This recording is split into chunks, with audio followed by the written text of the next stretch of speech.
Muzaffar Nagar auto stand వద్ద pastor పగటాల Praveen మృతిపై ప్రభుత్వ సమగ్ర విచారణ జరిపించాలని డిమాండ్ చేస్తూ నిరసన కార్యక్రమం నిర్వహించారు. కేవీపీఎస్ వార్డు అధ్యక్షులు ఈ రామాంజనేయులు అధ్యక్షతన జరిగిన కార్యక్రమాన్ని ఉద్దేశించి సిఐటియు నాయకులు కె సుధాకర్ప, కేవీపీఎస్ నగర కార్యదర్శి వర్గ సభ్యులు ఎంసీ ఆనంద్, డివైఎఫ్ఐ నగర కార్యదర్శి ఎస్ హుసేన్ భాష మాట్లాడుతూ కేంద్రంలోనే బీజేపీ ప్రభుత్వం ఏర్పడ్డాక మైనార్టీలపై జరుగుతున్న దాడులు కాస్త మతోన్మాదులు హత్యలు చేసే దిశగా అడుగులు వేస్తున్నారని వారు విమర్శించారు. రాజ్యంలో మత జోక్యం ఉన్నంత కాలం ఇలాంటి దాడులు జరుగుతూనే ఉంటాయన్నారు. ప్రవీణ్ పగడాల మరణం ముమ్మాటికి మతోన్మాదుల హత్యనని ప్రభుత్వం దీనిని యాక్సిడెంట్ గా చిత్రీకరించే ప్రయత్నం చేస్తుందని వారు విమర్శించారు. ఇటువంటి సంఘటనలు పునరావృతం కాకుండా తెలంగాణ ప్రభుత్వం కఠినమైన చర్యలు తీసుకోవాలని, లేని పక్షంలో కేవీపీఎస్ ఆధ్వర్యంలో పెద్ద ఎత్తున ఆందోళనకు దిగుతామని వారు హెచ్చరించారు. ఈ కార్యక్రమంలో కేవీపీఎస్ కార్యకర్తలు K Suresh, M Shravan, Y Sudhakar, M Raju, Mahesh, Venkatesh, K Veesanna, T Eswaramma, Manikyamma తదితరులు పాల్గొన్నారు. పగడాల గారు ఏదైతే మరణించారో ఆయన పైన న్యాయ విచారణ వెంటనే జరపాలా, లేదంటే మాత్రం ఇప్పటికే చాలా సంఘాలు కూడా ఆయన గురించి బయలుదేరినాయి. అందరూ కూడా కోరుతున్నారు న్యాయ విచారణ జరపమని చెప్పి. అంటే ఈ ప్రభుత్వానికి కళ్ళు కనపడడం కదా అని చెప్పి మేము అడుగుతున్నాం.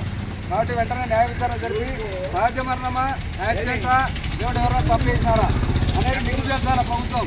కాబట్టి ఇంత లేట్ చేయడం సరైన పద్ధతి అని చెప్పి బాగుపరచాలా, ప్రజలందరూ బాగుండాలా అనే విధంగా ఆయన కృషి చేస్తుంటాడు.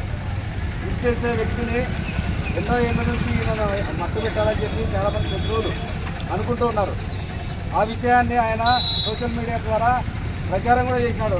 నా మీద జరుగుతుంది కాబట్టి మీరు ప్రభుత్వం మేలుకోండి అని చెప్పి చెప్పడం జరిగింది. అయినా సరే ప్రభుత్వం ఎటువంటి చర్యలు తీసుకోలే ఆయన మీద. ఎందుకంటే ఒక పాస్టరు సోషల్ మీడియాలో నాకు ప్రాణహాని ఉంది, నా పైన శత్రువులు దాడి చేసే ప్రమాదం ఉంది కాబట్టి నాకు రక్షణ కల్పించండి అని చెప్పినా కూడా ఈరోజు ప్రభుత్వం నిర్లక్ష్యంగా ఉన్నందువల్ల ఆయన పోతున్నాడు, మామూలు దారిలో పోతున్నాడు. మరి ఇది ఏది చెక్ పోస్ట్ వచ్చింది, చెక్ పోస్ట్ కూడా చాలాసేపు ఆగినాడు. అంటే సమాచారం అందింది ఆయనకు ఏదో జరుగుతుంది. ఈరోజు దళితుల పైన కొంత దారుణం జరుగుతుంటే కేంద్ర ప్రభుత్వం కానీ రాష్ట్ర ప్రభుత్వం కానీ ఇలాంటిది కూడా నిజంగా మోడీ ప్రభుత్వం ఏర్పడిన తర్వాత రైతులు పాస్టర్ల పైన అనేక దాడులు జరిగింది. పెట్రోల్ పోసి ఈరోజు రాష్ట్ర ప్రభుత్వంలో మన తెలంగాణ ప్రభుత్వంలో కూడా ఇంత దారుణంగా జరుగుతుంటే కూడా గవర్నమెంట్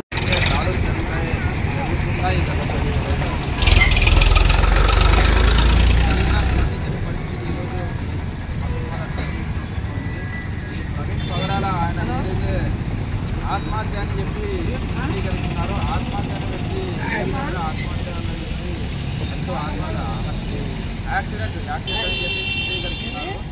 యాక్సిడెంట్ అయిన వ్యక్తికి ఆయన హెల్మెట్ పెడితే తలకు ఏ విధమైన గాయాలు తగిలాయి, ఆయన బాడీకి ఏ విధమైనటువంటి గాయాలు తగిలినాయి. ఇది చాలా అనుమానాస్పదమైన విషయం. ఇప్పుడు గతంలో ఏమో యాక్సిడెంట్ అన్నారు, ఇప్పుడు మళ్ళీ అది మతోన్మాదుల అట్లనే